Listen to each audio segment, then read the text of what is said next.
বিসমিল্লাহির রহমানির রহিম।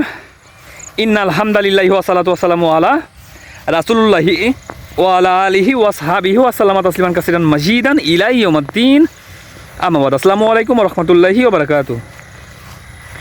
সমস্ত প্রশংসা আল্লাহর জন্য এবং শান্তি ও রহমত বর্ষিত হোক আল্লাহর রাসূল, তার পরিবারবর্গ ও তার সাহাবীদের ওপর,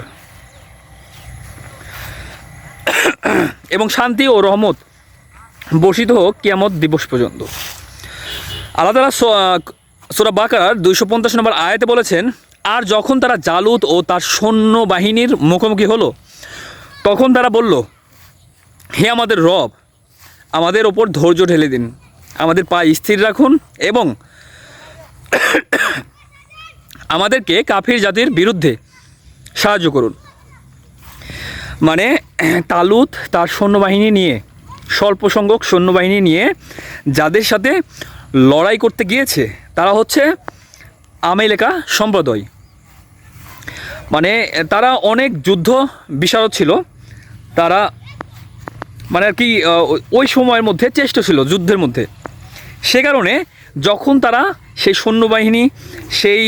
সৈন্যবাহিনীর নেতা জালুত তাদের মুখোমুখি হয়েছে, তখন তারা আল্লাহর কাছে দোয়া করতেছে, হে আমাদের রব, আমাদের উপরে ধৈর্য ঢেলে দিন, আমাদের পা স্থির রাখুন, আমরা যাতে এখান থেকে না পালিয়ে যাই, আমরা যাতে এই যুদ্ধে জয়লাভ করি। এভাবে তারা আল্লাহর কাছে দোয়া করলেন এবং আল্লাহ অবশ্যই চেষ্ট সাহায্যকারী, এর উপরে আর কোনো সাহায্যকারী হয় না। সবাই জানে, আপনিও জানেন, আমিও জানি, ছোট দল আর বড় দল নেই। আল্লাহ যেদিকে থাকবে, স্বল্প সংখ্যক হলেও সমস্যা কি, স্বল্প সংখ্যকের দলে, যে দলটা স্বল্প সংখ্যক সেই দলে আল্লাহ তাআলা আছে এবং আল্লাহ তাআলার নির্দেশেই জিহাদ হচ্ছে, তাদের আর ভয় কি।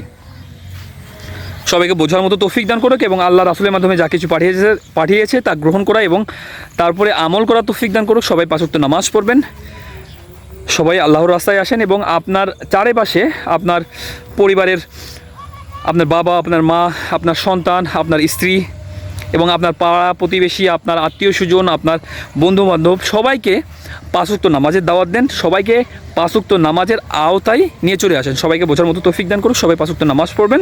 আল্লাহ হাফেজ।